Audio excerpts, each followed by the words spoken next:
అనంతపురం జిల్లా గుత్తి మండలం పరిధిలో అబ్బేదొడ్డి, మామిడూరు గ్రామాలను సిఐ వెంకట్రామరెడ్డి, గుత్తి మండలం తహసీల్దార్ భారతి, ఎంపీడీఓ సందర్శించి గ్రామస్తులతో సమావేశాలు ఏర్పాటు చేశారు.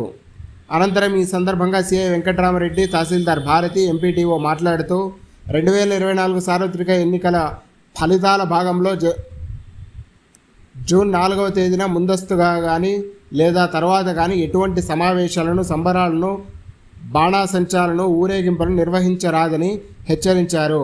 అతిక్రమించి ఇలాంటి కార్యక్రమాలు నిర్వహిస్తే వారిపై కఠిన చర్యలు తప్పవని తెలియజేశారు. ఈ కార్యక్రమంలో గ్రామస్తులు పాల్గొన్నారు.